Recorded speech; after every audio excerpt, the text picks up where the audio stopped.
ans, et mon propre frère m'a présenté comme un échec à l'homme que j'admirais le plus au monde. Avant de vous raconter comment j'ai fini par posséder le bâtiment où nous nous tenions, dites-moi d'où vous regardez dans les commentaires. L'air nocturne du centre-ville de Chicago était mordant, le genre de froid qui se faufile à travers les coutures d'un manteau bon marché. J'ai relevé mon col, vérifiant mon reflet dans la fenêtre assombrie d'une camionnette de livraison garée avant de traverser la rue. J'avais l'air fatigué. J'avais exactement l'air de ce que j'étais, un professeur d'art au lycée qui avait passé la journée à noter des projets d'aquarelle médiocres et à séparer des bagarres à la cafétéria.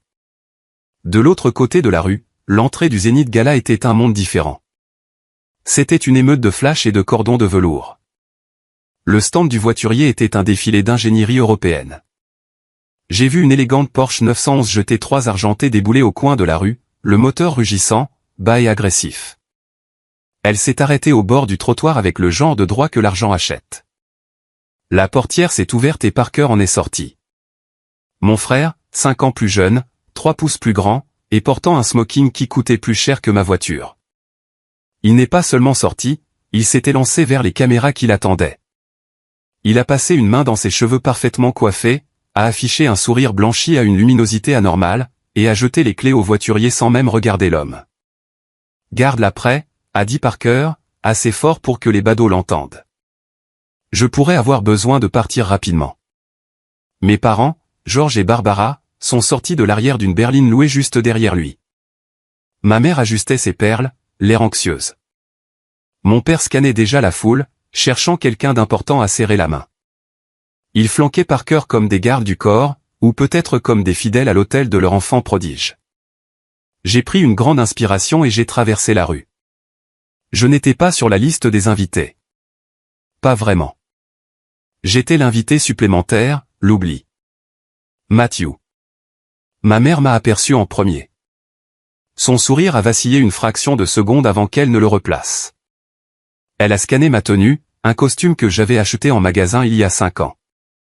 Il me allait bien, mais à côté de la laine italienne sur mesure de Parker, j'avais l'air de porter un sac. Tu as réussi, et tu as porté ça.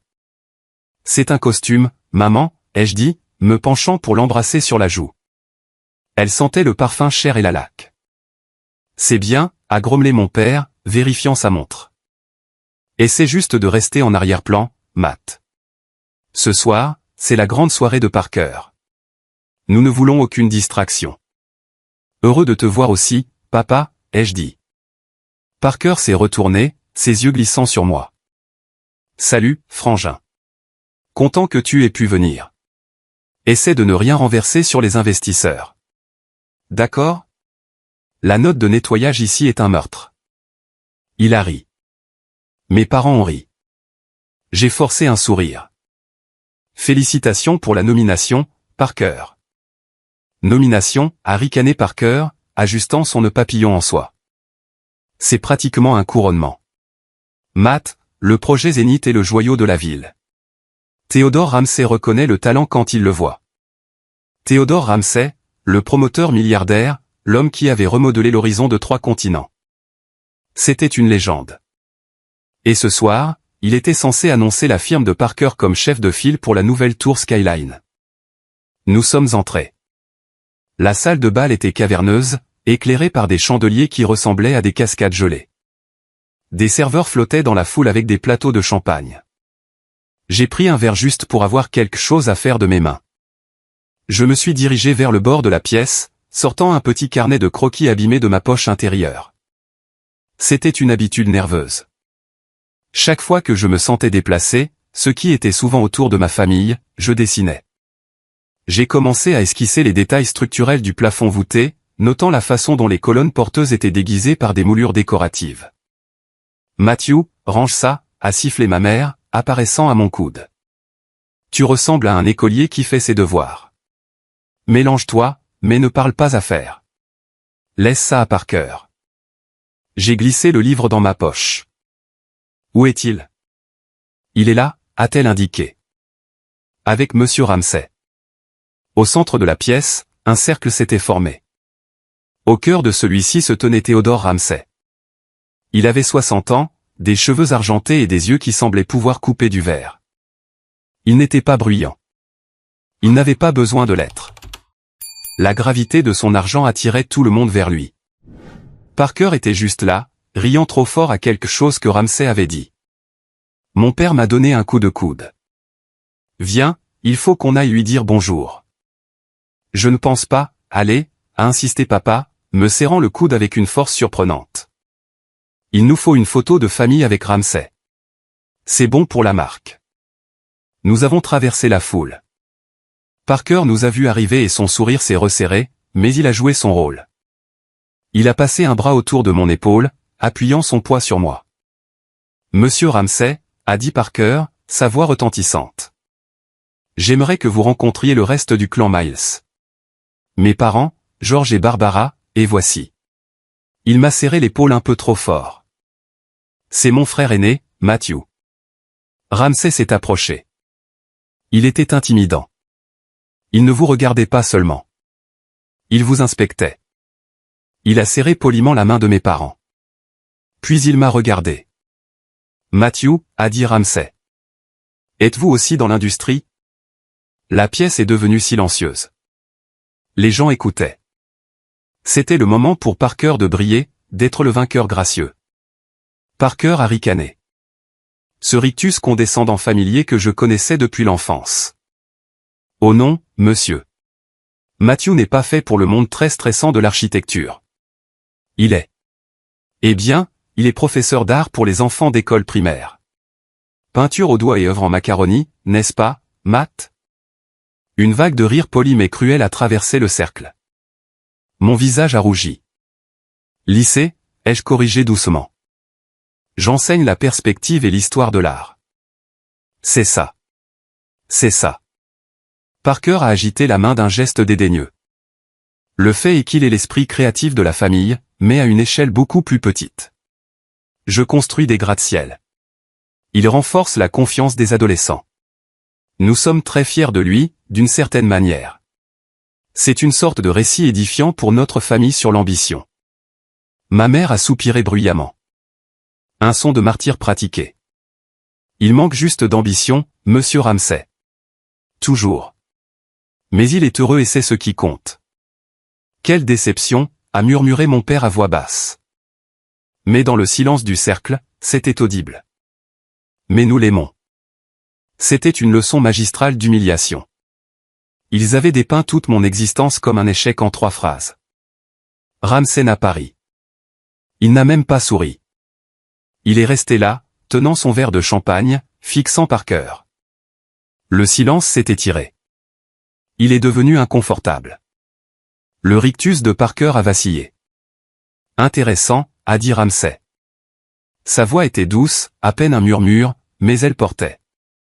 Il a fait un pas de plus vers moi. Il ne regardait plus mon costume bon marché. Il regardait ma main. Je tenais une serviette de cocktail. Nerveux, pendant le discours de Parker, j'avais sorti un stylo et esquissé la colonne à côté de nous.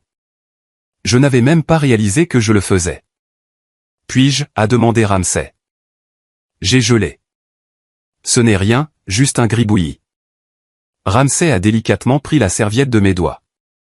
Il l'a tenue à la lumière. Sur le papier fragile, j'avais dessiné une coupe transversale du système de porte-à-faux de la salle de bal, mais j'avais ajouté une note de correction en marge concernant la répartition des contraintes. Ramsay l'a étudié longtemps. Puis il a regardé Parker, puis de nouveau moi. Vous avez un trait très distinct. Attendez, a dit Ramsay. La façon dont vous rendez l'ombre. Ce n'est pas académique. C'est structurel. Je me débrouille, ai-je dit, la gorge sèche. Ramsay a souri.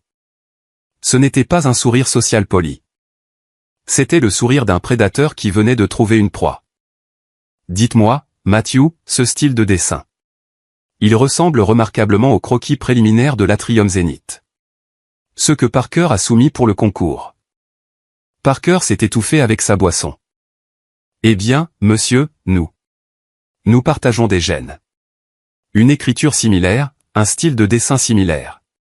C'est génétique. Ramsay l'a ignoré. Il a gardé les yeux sur moi. Intéressant, a-t-il répété. Parce que Parker m'a dit qu'il avait dessiné ses croquis dans un rêve fiévreux d'inspiration pendant ses vacances à Cabo. Étiez-vous à Cabo, Matthew? Non, ai-je dit.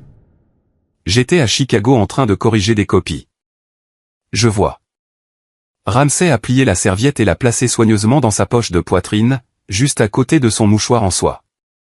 Parker, j'aimerais vous voir dans mon bureau demain matin à 9 heures précises. Nous devons discuter de la phase finale du contrat. Parker a rayonné, la couleur lui revenant au visage. Absolument, monsieur. J'y serai, prêt à signer. Et, a ajouté Ramsay, se tournant vers moi. Amenez votre frère, Matthew. Parker a ri nerveusement. Pourquoi? Il s'ennuierait à mourir. Amenez-le, a ordonné Ramsay. La douceur avait disparu. Ou ne vous donnez pas la peine de venir du tout. Il a fait un signe de tête à mes parents, a tourné les talons et est parti. La foule s'est écartée pour lui comme la mer Rouge. Nous sommes restés là. Ma mère avait l'air confuse. Pourquoi veut-il Matthew? Parker s'est tourné vers moi, les yeux venimeux. Qu'est-ce que tu as fait? Qu'est-ce qu'il y avait sur cette serviette? Rien, ai-je dit, bien que mon cœur battait la chamade dans ma poitrine. Juste un croquis. Tu ferais mieux de ne pas m'embarrasser demain, a sifflé Parker, s'approchant, envahissant mon espace personnel. Tu restes assis là, tu te tais et tu acquiesces. Si tu gâches cet accord, Matthew, je jure devant Dieu, je ferai en sorte que tu perdes ce misérable poste d'enseignant. Tu comprends? Je comprends, ai-je dit doucement. Bien, Parker a ajusté sa veste. Rentre chez toi, dors un peu et mets un meilleur costume demain. Tu ressembles à un croque-mort. Je les ai regardés partir pour se mêler aux autres investisseurs. Ils avaient l'air parfaits, le fils réussi, les parents fiers, et moi, l'échec. Mais en sortant dans la nuit froide, attendant le bus tandis que la Porsche de Parker brillait sous les lampadaires, je ne pouvais pas me défaire du sentiment que le sol venait de bouger sous nos pieds. Ramsay savait. Il avait vu le poids de la ligne. Il avait vu l'âme dans le croquis. Et pour la première fois depuis des années, je n'avais pas seulement peur. J'étais prêt. Le trajet en bus jusqu'à la maison a été un lent chemin de 40 minutes à travers la ville que j'avais contribué à construire, mais que je ne pouvais pas revendiquer. J'ai pressé mon front contre la vitre froide, regardant l'horizon défiler. À quelques pâtés de maison, je voyais un bâtiment qui portait une partie de moi. La façade en verre incurvé de la 4e rue. J'avais résolu le problème de pont thermique sur celui-ci quand Parker était trop en gueule de bois pour ouvrir son ordinateur portable. La reconversion d'un loft rénové dans le West Loop. Mon concept griffonné sur une boîte à pizza à 3 heures du matin pendant que Parker faisait du réseautage à Ibiza.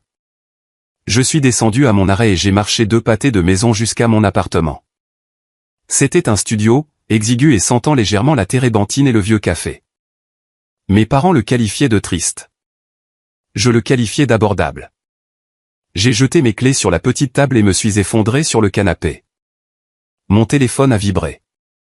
Un SMS de maman. Ne sois pas en retard demain. Et s'il te plaît, rase-toi. Tu avais l'air débraillé ce soir. Je n'ai pas répondu. Je ne pouvais pas. J'ai fermé les yeux et j'ai laissé les souvenirs m'envahir. Cela n'avait pas toujours été ainsi. Il fut un temps où j'étais celui qui avait du potentiel. Il y a 12 ans, j'avais 24 ans, fraîchement diplômé de mon programme de master, major de ma promotion. J'avais un portfolio que les professeurs qualifiaient de visionnaire. Parker avait 19 ans, il ratait sa première année d'école de commerce, faisant la fête avec ses frais de scolarité. Je me suis souvenu de la réunion de famille à la table de la cuisine. Mon père, George, était assis en bout de table, l'air sombre. Ma mère pleurait dans un mouchoir. « Nous avons un problème », a dit papa. Parker, il est en difficulté. Probations universitaires et quelques dettes. Dettes, ai-je demandé. Jeu de hasard? Maman a sangloté. C'est juste un garçon, Matthew. Il a fait des erreurs. Mais si cela se sait, notre réputation, l'héritage de ton grand-père, nous avons besoin d'un pivot, a dit papa, me regardant. Parker a besoin d'une victoire. Il a besoin d'une carrière qui ait l'air impressionnante. Architecture. Il ne peut pas dessiner une ligne droite, ai-je dit. Et il n'a pas de diplôme. Nous pouvons acheter le diplôme, a dit papa d'un ton dédaigneux. Ou le faire entrer dans un programme privé qui soit flexible. Mais il a besoin du talent. Il a besoin du travail. Ils m'ont regardé. Le silence dans la cuisine était lourd. Vous voulez que je lui donne des cours, ai-je demandé. Nous voulons que tu l'aides, a dit maman, tendant la main à travers la table pour me serrer la main. Juste pour un temps, jusqu'à ce qu'il se remette sur pied. Tu es le grand frère, Matthew. Tu es le fort. Tu peux gérer l'arrière-plan, Parker. Il a besoin des projecteurs pour survivre. Il est fragile. Fragile. C'est le mot qu'ils utilisaient pour transformer mon amour pour lui en arme, parce que Parker était charmant et beau mais vide, et j'étais silencieux et maladroit mais plein. Alors ils ont décidé de me vider en lui. Cela a commencé par quelques devoirs, puis sa thèse de fin d'études. Puis quand il a lancé sa firme avec l'argent de papa, ce fut sa première commande. Je l'ai dessiné. Il l'a signé. Il a gagné un prix. Mes parents lui ont organisé une fête. Je me suis assis dans un coin et papa a chuchoté, « Merci d'avoir sauvé la famille, Matt. » Sauver la famille. J'ai ouvert les yeux, fixant le plâtre fissuré de mon plafond. C'était le piège. Chaque fois que je pensais à arrêter, à revendiquer ma propre vie, il sortait la carte de la famille. Nous sommes une équipe, Matt. Ne sois pas égoïste, Matt. Veux-tu que ton frère finisse en prison, Matt? Je me suis levé et j'ai marché vers le coin de la pièce où se trouvait ma table à dessin. C'était la seule chose chère que je possédais, couverte d'une bâche. J'ai retiré la bâche. En dessous se trouvait le projet Zénith, non pas les rendus brillants que Parker montrait aux clients, mais les vrais, les croquis au fusain où j'avais agonisé sur la lumière frappant l'atrium, les calculs structurels pour la flèche. J'avais passé 6 mois sur cette conception. Parker avait passé ses 6 mois en vacances aux Maldives et a acheté des montres. J'ai passé ma main sur le papier. C'était mon âme. Et demain, Ramsey allait signer un contrat qui lirait légalement mon âme au nom de Parker pour toujours. Mon téléphone a sonné. C'était Parker. Quoi, ai-je répondu d'une voix rauque. Tu es réveillé. Il avait l'air paniqué. L'arrogance du gars-là avait disparu. Je regarde le projet de contrat. Il y a une clause ici sur l'indemnisation de la propriété intellectuelle. Et Ramsey a demandé les croquis conceptuels originaux demain. Alors? Je ne les ai pas, Matthew. Tu les as? Tu ne m'as jamais donné les carnets de croquis physiques, juste les scans numériques. Je les ai gardés, ai-je dit, ils sont à moi. Ne commence pas, à claquer Parker. Apporte-les demain.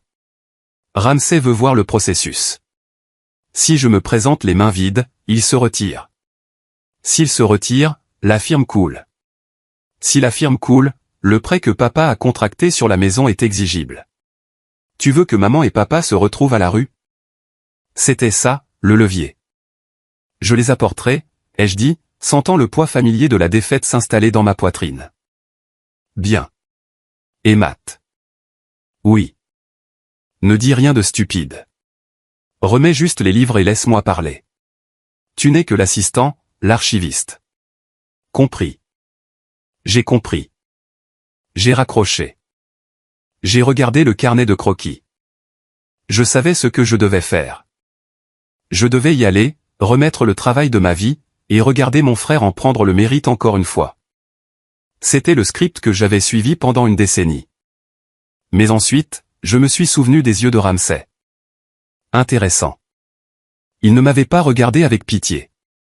Il m'avait regardé avec curiosité.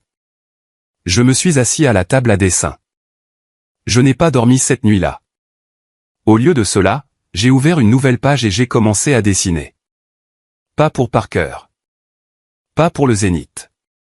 J'ai dessiné autre chose.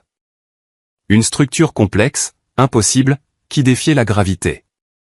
J'ai dessiné jusqu'à ce que ma main se contracte et que le soleil commence à percer les stores. Si je devais être l'échec, j'allais être l'échec le plus talentueux de cette pièce. Le lendemain matin, j'ai enfilé mon costume de croque-mort. Je me suis rasé. J'ai rangé les carnets de croquis dans une sacoche en cuir usé, un cadeau de mon grand-père, la seule personne qui m'ait jamais vraiment encouragé. J'ai pris un taxi jusqu'à la tour Ramsay. C'était un monolithe de verre perçant le ciel de Chicago. Parker m'attendait dans le hall. Il avait l'air nerveux. Ses yeux étaient injectés de sang, probablement à cause d'une nuit blanche d'inquiétude ou de fête, ou les deux. Il faisait les 100 pas, vérifiant son reflet dans les murs de verre. « Tu es en retard de 5 minutes », a-t-il sifflé alors que je franchissais les portes tournantes. « Le trafic », ai-je dit. Il m'a attrapé le bras, me tirant vers les ascenseurs. « Tu as les livres ?» J'ai tapoté la sacoche. « Juste ici. »« Laisse-moi voir. »« Pas ici », ai-je dit, me dégageant. « Il y a des caméras. »« Tu veux que tout le monde te voie paniquer à cause du sac de ton assistant ?» Il s'est arrêté, redressant sa cravate. « C'est vrai. Bon point. Tiens bon.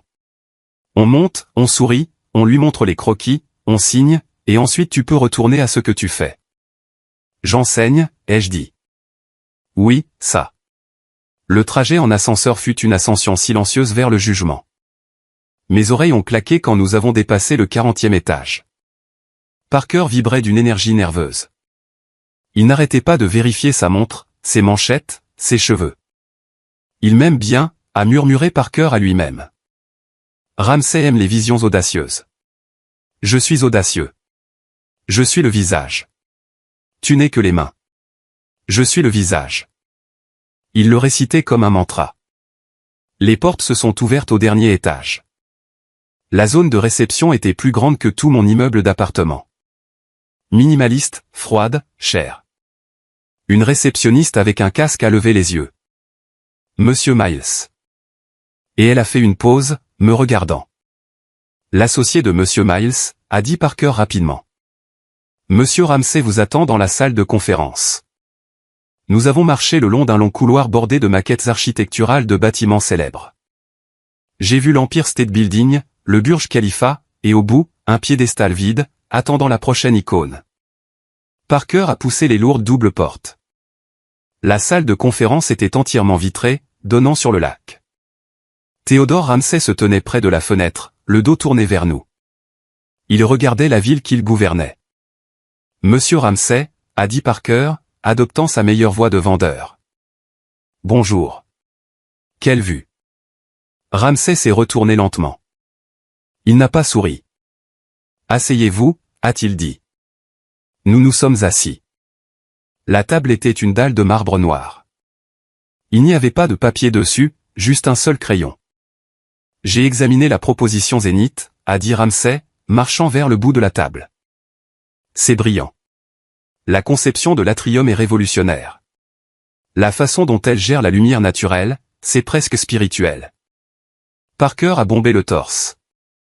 Merci, monsieur. L'inspiration m'a frappé un matin en regardant le lever du soleil sur le Pacifique.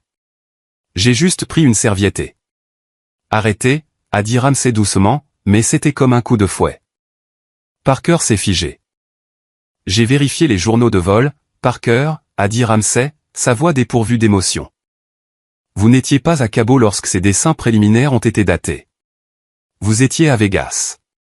Et les eurodatages sur les fichiers numériques, ils ont été téléchargés depuis une adresse IP en banlieue. Un petit complexe d'appartements. La bouche de Parker s'est ouverte et fermée comme un poisson.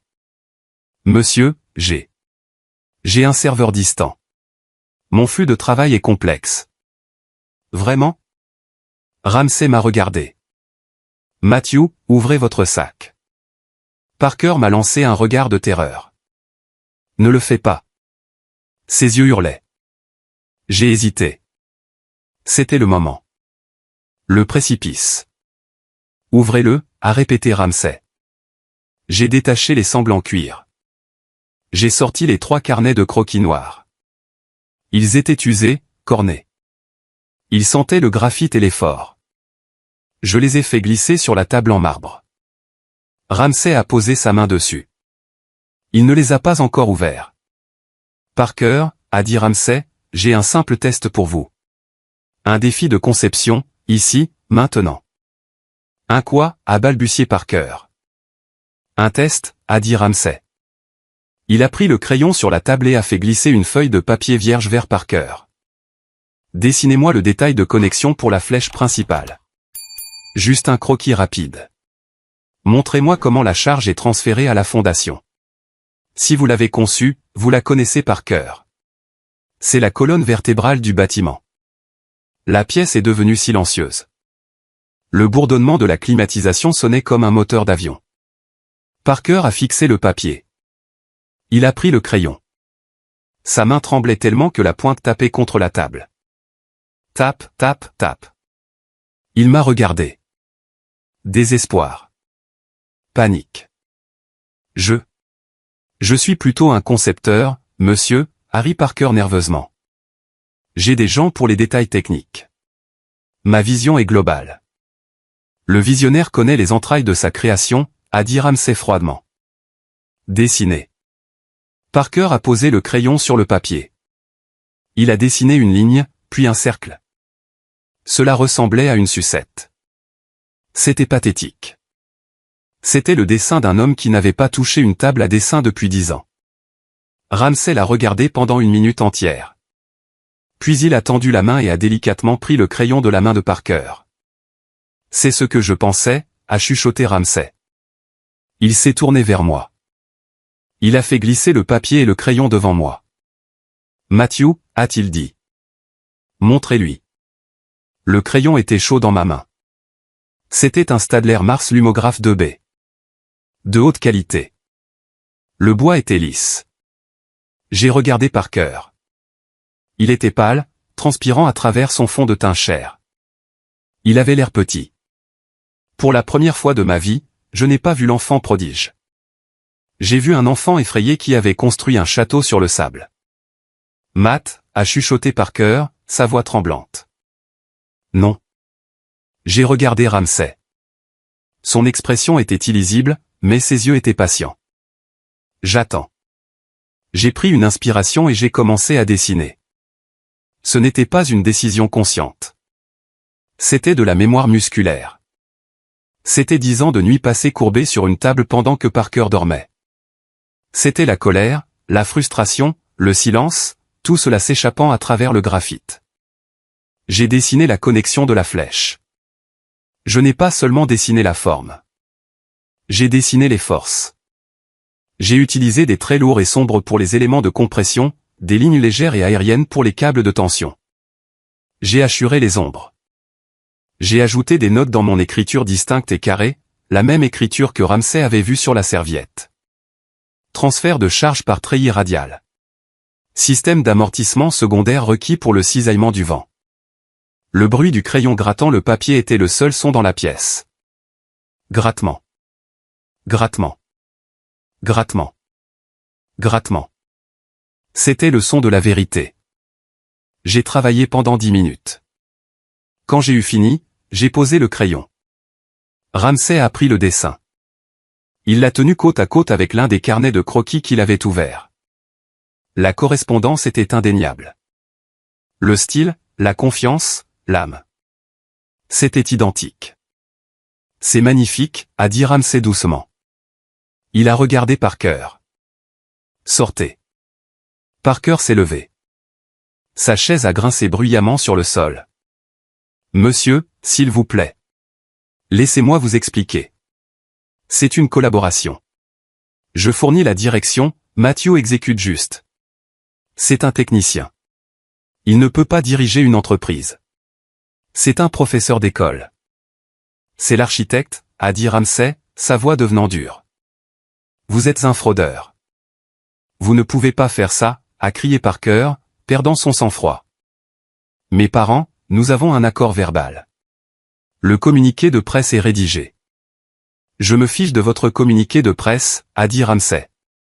Il a appuyé sur un bouton de l'interphone. Sécurité, veuillez escorter Monsieur Parker Miles hors du bâtiment et lui interdire l'accès à toutes les propriétés Ramsay. Matthew, a hurlé Parker. Dis quelque chose. Dis-lui. Dis-lui que nous sommes partenaires. J'ai regardé mon frère. J'ai vu la manipulation, les années de vol. Nous ne sommes pas partenaires, Parker, ai-je dit, ma voix stable. J'étais votre fantôme, et j'ai fini d'être mort. 2 grands gardes de sécurité sont entrés dans la pièce. Ils n'ont pas touché Parker. Ils se sont juste tenus assez près pour qu'ils réalisent que la résistance était vaine. Parker m'a regardé avec une haine pure. « Tu es mort pour nous », a-t-il craché. « Maman et papa ne te pardonneront jamais. » Puis il s'est retourné et est sorti en trombe, essayant de sauver un brin de dignité, mais échouant lamentablement en trébuchant légèrement sur le tapis. Les portes se sont fermées. Le silence est revenu dans la pièce. Ramsay s'est assis en face de moi. Il a ouvert un étui en argent et m'a offert une cigarette. J'ai secoué la tête. « Bonne habitude », a-t-il dit. Il n'en a pas allumé non plus. J'ai su dès que j'ai vu la serviette, mais j'avais besoin de le voir échouer. J'avais besoin de voir s'il avait l'honneur de l'admettre. Il n'en a pas. Il n'en a jamais eu, ai-je dit. Alors, Ramsay s'est appuyé en arrière, croisant ses doigts. Voici la situation. J'ai un projet d'1 milliard de dollars qui doit commencer dans 3 mois. L'architecte principal en charge vient d'être licencié pour fraude. J'ai besoin d'un remplaçant. Je peux recommander quelques cabinets, ai-je dit. Skidmore, Owing et Merrill. Jansley.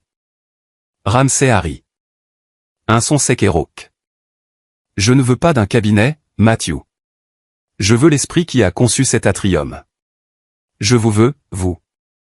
Je ne suis pas agréé, ai-je dit. Enfin, j'ai mon diplôme, mais je n'ai jamais passé les examens parce que, eh bien, Parker avait besoin de temps. J'ai des avocats qui peuvent accélérer le processus auprès du conseil des licences, a dit Ramsay en agitant la main. Une simple formalité. Je vous offre le poste d'architecte principal pour le projet Zénith et de directeur de mon studio de design interne. Mon cœur s'est arrêté. C'était le rêve impossible. Et Ramsay a continué, glissant un dossier sur la table. Je rachète le cabinet de Parker. Ou plutôt, j'achète la propriété intellectuelle qui est la vôtre. Le chèque dans ce dossier est une prime à la signature. Il couvre les arriérés pour chaque dessin que vous avez jamais fait pour lui. J'ai ouvert le dossier. Le chèque était bleu. Le nombre qui y figurait avait 6 zéros. Il s'élevait à 250 000 $.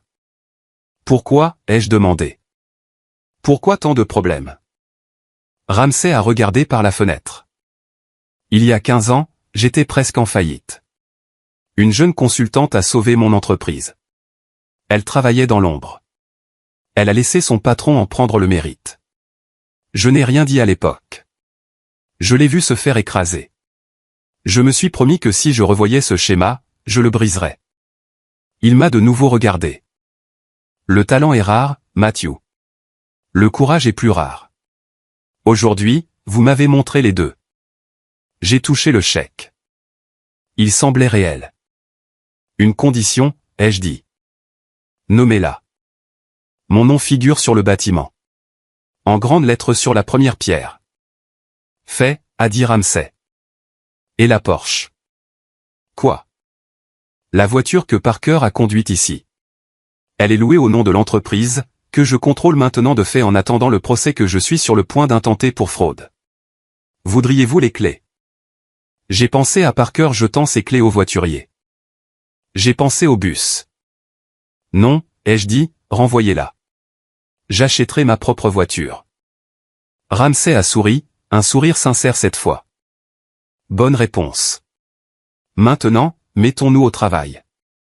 Cette connexion de flèches doit être affinée. Le travail était exaltant. Pour la première fois de ma vie, je ne dessinais pas dans un coin sombre. J'étais dans un studio avec des fenêtres du sol au plafond, entouré d'une équipe de jeunes architectes qui m'appelaient monsieur et écoutaient réellement mes idées. Ramsay était un patron exigeant, mais il était juste. Il me poussait à être meilleur, pas plus rapide. Mais en dehors du bureau, la tempête se préparait. Mon téléphone n'arrêtait pas de sonner depuis 6 heures. 40 appels manqués de maman. 20 de papa. Une série de SMS de Parker allant de la supplication à la menace. Matthew, réponds au téléphone. Tu as tout gâché. Comment as-tu pu faire ça à ta famille? Je savais que je devais leur faire face. Je ne pouvais pas me cacher éternellement dans la tour de Ramsay. À 19 heures, j'ai quitté le bureau. Je n'ai pas pris le bus. J'ai hélé un taxi. Highland Park, ai-je dit au chauffeur. La maison de mes parents. La maison était une coloniale tentaculaire dans une banlieue chic. C'était la maison que le succès de Parker était censé payer. Alors que le taxi s'arrêtait, j'ai vu la Porsche de Parker dans l'allée, garée de travers. Je me suis dirigé vers la porte d'entrée. Je n'ai pas frappé. J'ai utilisé ma clé. Au moment où j'ai franchi le seuil, les cris ont cessé. Ils étaient dans le salon. Maman était sur le canapé, serrant un mouchoir. Papa faisait les 100 pas, un verre de whisky à la main. Parker était assis sur le pouf, la tête dans les mains. Ils ont tous levé les yeux. Toi, a grogné papa. Le venin dans sa voix m'a frappé comme un coup physique. Tu as le culot d'entrer ici. J'habite ici, ai-je dit calmement. Enfin, pas ici, mais dans la famille. Plus maintenant, Parker s'est levé. Ses yeux étaient fous. Tu as volé mon travail. Tu as volé mon client. Tu as dit à Ramsay que j'étais un fraudeur. Je lui ai dit la vérité, ai-je dit, entrant dans la pièce. Je ne me suis pas assis. Je me suis tenu au centre près de la cheminée. Tu es un fraudeur, Parker. Tu n'as pas dessiné un plan depuis 10 ans. Nous avions un arrangement, a crié maman. Nous avions un plan. Tu étais censé le soutenir. C'est ce que fait la famille. Le soutenir? J'ai ri. Un son amer et creux. Maman, je l'ai porté. J'ai construit toute sa carrière sur mon dos. Et qu'ai-je eu? L'échec. La déception. Vous m'avez humilié devant toute la ville hier soir. C'était une stratégie, a hurlé papa. Nous devions abaisser tes attentes pour que Parker ait l'air meilleur. C'est du marketing. Matthew, tu es trop stupide pour comprendre les affaires. Je comprends très bien les affaires, ai-je dit. Je viens de signer un contrat qui vaut plus que ce que Parker a gagné de toute sa vie. Cet argent appartient à la famille. Parker s'est avancé. C'est mon projet, ma propriété intellectuelle. Tu l'as signé sous la contrainte il y a 5 ans, ai-je dit. Et les avocats de Ramsay ne sont pas d'accord. Ils disent que puisque je n'ai jamais été employé et jamais payé, le droit d'auteur reste au créateur. C'est moi. Parker s'est jeté sur moi. C'était un coup maladroit, désespéré. J'ai facilement esquivé et il a trébuché sur la table basse, renversant un vase. Arrêtez, a crié maman. Arrêtez tout de suite. Parker s'est relevé péniblement, le visage rouge. Tu penses avoir gagné? Tu penses que Ramsay te garde? Il va te dévorer. Tu n'as aucune présence, Matthew. Tu es un fantôme. Tu seras toujours un fantôme. Peut-être, ai-je dit, mais je suis un fantôme riche. Et je suis un fantôme avec un avocat. Un avocat? Papa a plissé les yeux. Tu nous poursuis en justice. Non, ai-je dit. Mais Ramsay poursuit Parker pour fraude, rupture de contrat et détournement de fonds du projet. Il a audité les acomptes. Parker, où sont passés les 100 000 $ destinés à la recherche de matériaux? Parker est devenu pâle. Il a regardé papa. Papa a détourné le regard. Vegas, ai-je deviné. Où étaient-ce les paiements de la voiture? C'était pour le réseautage, a crié Parker. Je devais maintenir mon image. On n'obtient pas de clients en conduisant une Honda. On n'obtient pas de clients en les volant non plus, ai-je dit. La sonnette a retenti. Nous avons tous figé. Qui viendrait en plein milieu de ça? Je vais ouvrir, a dit maman, essuyant ses yeux. Elle a marché vers la porte. Un instant plus tard, une voix est arrivée, une voix que je n'avais pas entendue depuis 2 ans.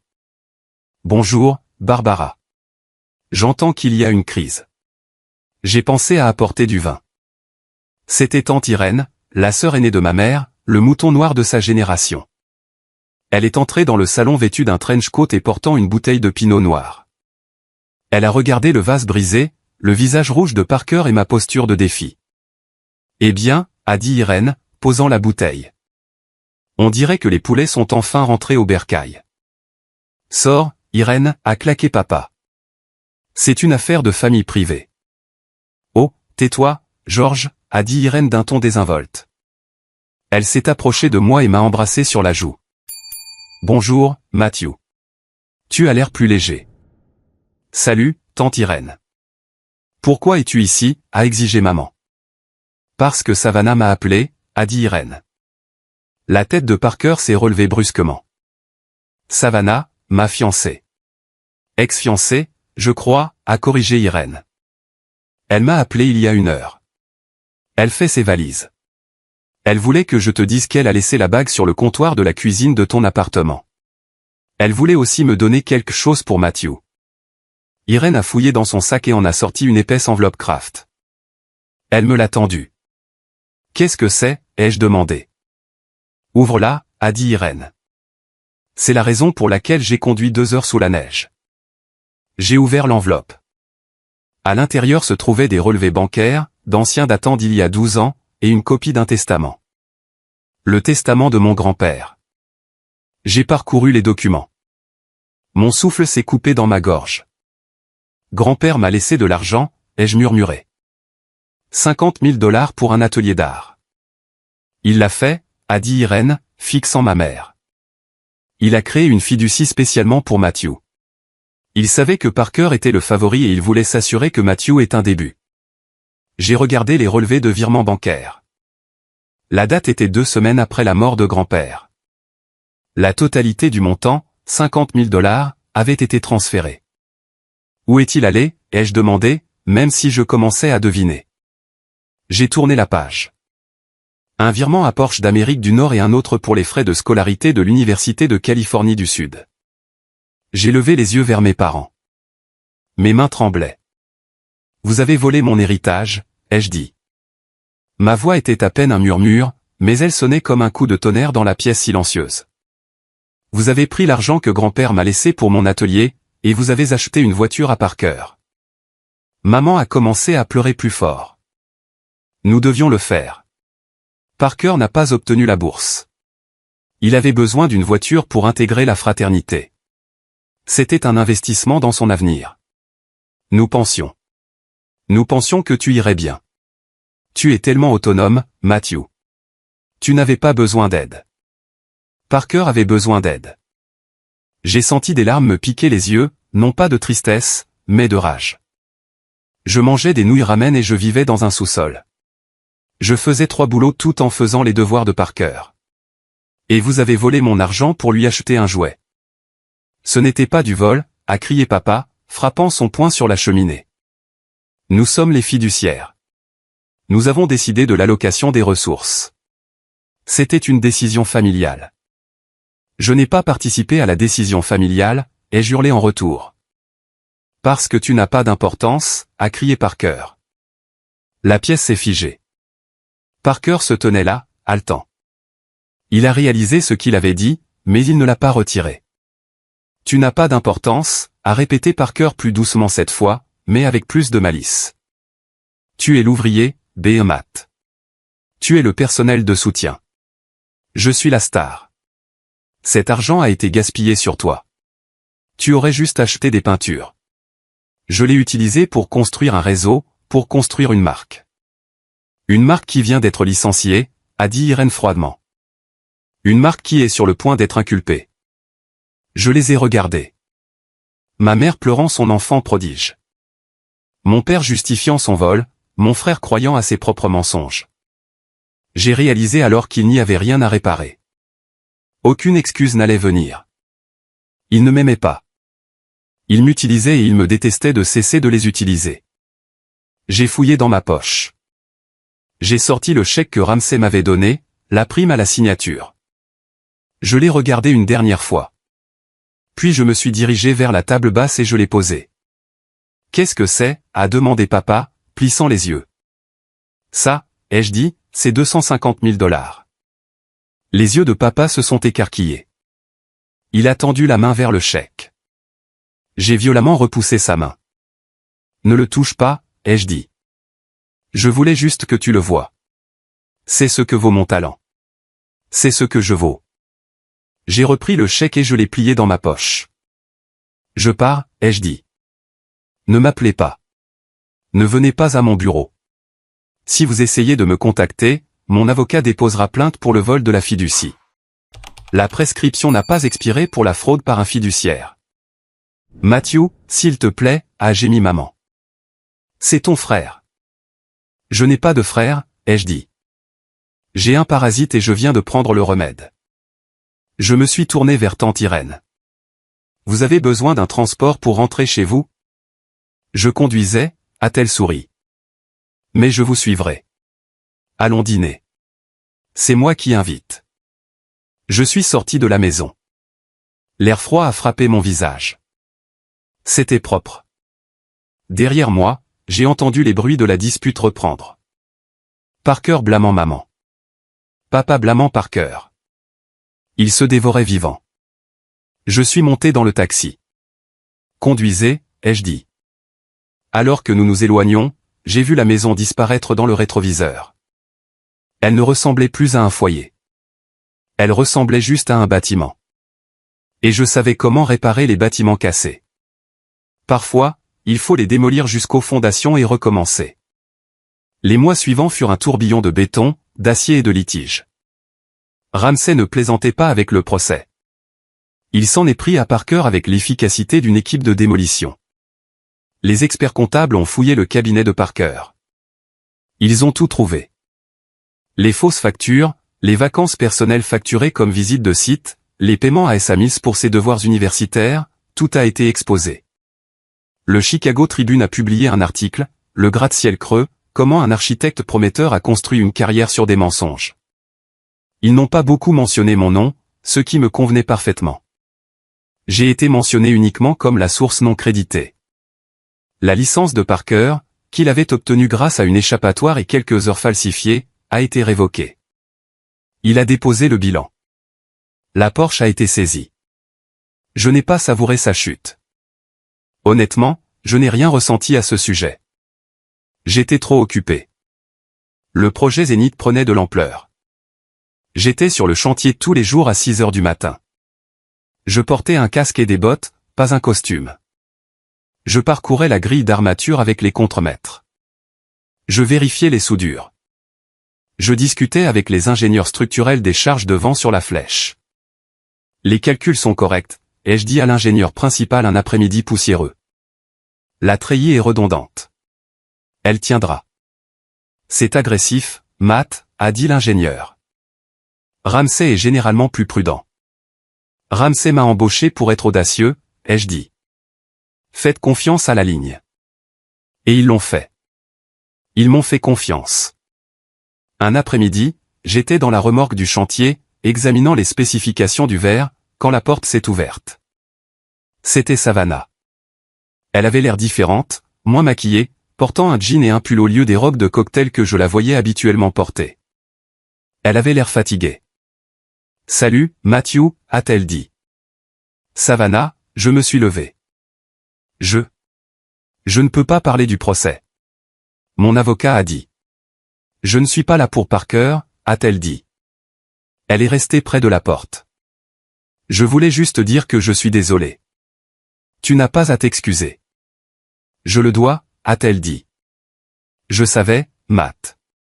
Je veux dire, je ne savais pas tout, mais je savais qu'il ne faisait pas les dessins. Je le voyais paniquer chaque fois qu'une échéance approchait. Je le voyais t'appeler à minuit. Je me suis laissé croire le mensonge parce que, eh bien, la vie était bonne. Les fêtes étaient amusantes. J'étais superficiel. Tu as envoyé le portfolio à Ramsay, ai-je dit. Elle a eu l'air surprise. Comment as-tu su? Irène m'a dit que tu l'avais appelé, mais j'ai deviné le reste. Ramsay m'a dit qu'il avait reçu un colis anonyme avec mes anciens croquis d'université une semaine avant le gala. C'est pourquoi il a ciblé Parker.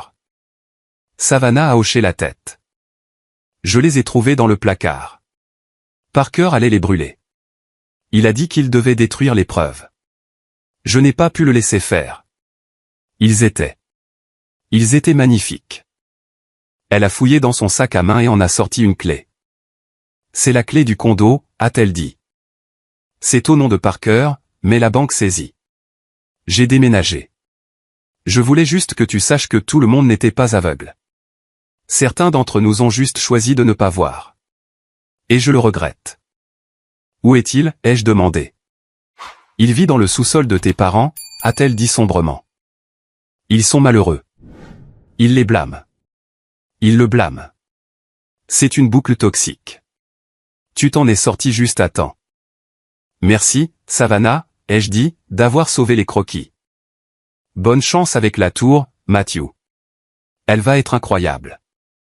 Elle est partie. Je l'ai regardée traverser le chantier, esquivant une bétonnière.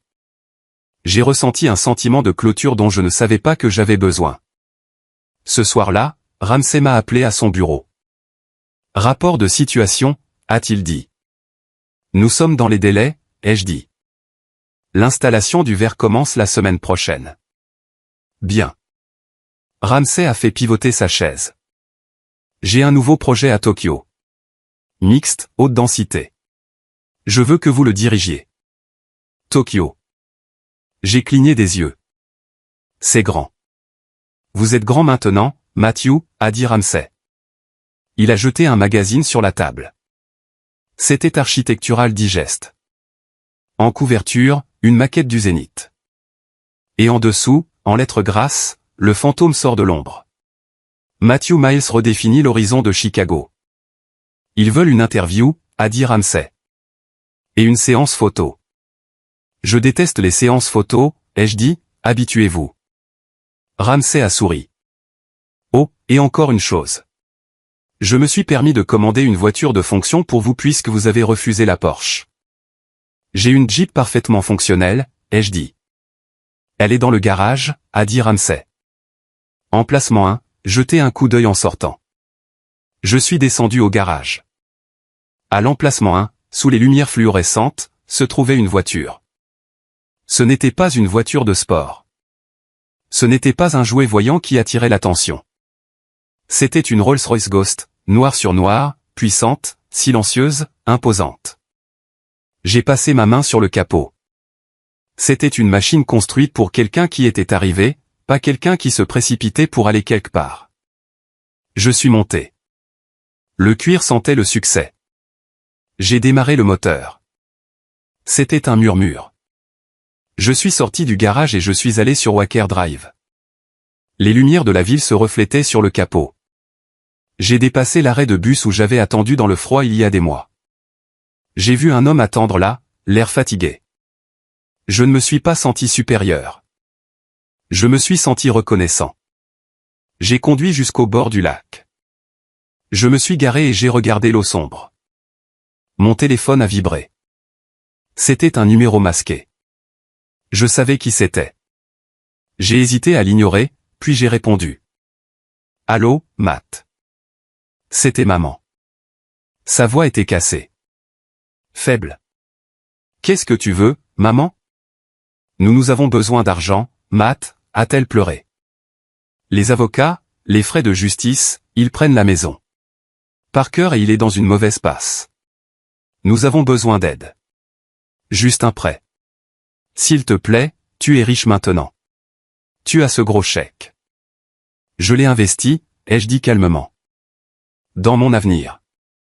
Comment peux-tu être si cruel, a-t-elle sangloté. Nous sommes ta famille. Non, ai-je dit, vous êtes les personnes qui ont volé le cadeau de mon grand-père. Vous êtes les personnes qui ont fait de moi une ombre. Je ne suis pas cruel, maman. Je suis juste structurel. Et vous êtes un défaut structurel. Ne raccroche pas, a-t-elle crié. Si tu raccroches, ne reviens jamais. C'est le plan, ai-je dit. J'ai raccroché et j'ai bloqué le numéro. Je suis resté là dans le silence de la Rolls-Royce. J'ai attendu que la culpabilité arrive, le poids écrasant de l'obligation qui avait régi ma vie pendant 36 ans. Mais elle n'est pas venue. Au lieu de cela, j'ai levé les yeux vers la structure squelettique de la tour Zénith qui s'élevait au loin. Elle était à moitié achevée, rugueuse et brute. Mais elle se tenait seule. Elle portait son propre poids, et moi aussi. Un an plus tard, la cérémonie d'inauguration de la Zenith Tower était l'événement mondain de la saison. Les mêmes personnes qui avaient assisté au gala l'année précédente étaient là. Les mêmes costumes coûteux, les mêmes faux sourires, mais la dynamique avait changé. Parker n'était pas là. Il travaillait chez un concessionnaire automobile dans le Wisconsin, ou du moins c'est ce que j'avais appris de tante Irène. Papa avait eu un léger accident vasculaire cérébral à cause du stress de la faillite et était en résidence-service. Maman vivait dans un petit appartement, amère et seule. Je me tenais sur le podium à côté de Théodore Ramsay. Le vent fouettait nos cravates. Nous étions à 60 étages sur le pont d'observation. En dessous de nous, Chicago s'étendait comme une carte de circuit imprimée. Mesdames et messieurs, Ramsay a parlé dans le microphone. L'architecture n'est pas seulement une question d'acier et de verre. C'est une question de vérité. Un bâtiment ne peut pas mentir. Si les fondations sont faibles, il s'écroule. Si la conception est sans âme, elle est oubliée. Il s'est tourné vers moi. Pendant des années, le génie derrière cette conception a été caché. Mais la vérité a tendance à remonter à la surface. Je vous présente l'architecte principal du Zénith et mon nouveau partenaire, Matthew Miles. Les applaudissements furent retentissants. Je me suis approché du micro. J'ai regardé la foule. J'ai vu tante Irène au premier rang essuyer une larme. J'ai vu mes anciens élèves du lycée que j'avais invités en tant que VIP. Merci, ai-je dit. Ma voix était stable. J'ai longtemps pensé qu'être invisible était sûr. Je pensais que si je restais dans l'ombre, je ne pouvais pas être blessé. Mais j'ai appris que l'ombre est l'endroit où la pourriture se produit. J'ai touché la rampe en acier. Ce bâtiment est transparent, ai-je dit. Il n'a rien à cacher et moi non plus. À tous ceux qui ont l'impression de porter le poids d'un autre. Posez-le. Construisez votre propre tour. J'ai coupé le ruban. Le champagne a coulé. Les gens se sont précipités pour me serrer la main. Des investisseurs qui m'avaient ignoré un an auparavant voulaient maintenant connaître mon opinion sur le marché. Des femmes qui n'auraient pas regardé le professeur d'art me donnaient leurs cartes. J'étais poli, mais je gardais mes distances. Je connaissais maintenant la différence entre les gens qui m'appréciaient et les gens qui appréciaient ma position. Plus tard dans la nuit, la fête s'est terminée. J'étais le dernier sur le toit. Ramsay est sorti, tenant 2 verres de whisky. Des choses rares et vintage. Tu as bien travaillé, gamin, a-t-il dit. Merci, Théodore. Alors, il s'est appuyé contre la balustrade. Tokyo commence le mois prochain. Tu es prêt? Je suis prêt, ai-je dit. Mais j'ai une requête. Une autre? Ramsay a gloussé. Vous devenez cher. Je veux créer une bourse, ai-je dit. La bourse Miles pour les étudiants en art et architecture défavorisés. Des étudiants qui ont le talent mais pas l'argent. Je veux la financer avec ma prime de ce projet. Ramsay a entrechoqué son verre contre le mien. Fait. Je doublerai. Nous sommes restés là à regarder la ville. J'ai pensé à la serviette, le morceau de papier fragile qui avait tout déclenché. J'ai fouillé dans ma poche. Je l'avais encore, maintenant encadré dans un petit bloc d'acrylique. J'ai regardé le dessin. Ce n'était qu'un croquis, mais c'était le moment où j'ai décidé de cesser d'être un fantôme. J'ai regardé mon reflet dans le verre de la tour. J'ai vu un homme en costume sur mesure se tenant droit avec un feu dans les yeux qui n'avait jamais été là auparavant. Je n'étais pas Matthew l'échec. Je n'étais pas Matthew le professeur. Je n'étais pas le frère de Parker. J'étais Matthew Miles, architecte. Et je ne faisais que commencer. C'est le moment qui a tout changé, quand j'ai enfin repris le contrôle de ma vie.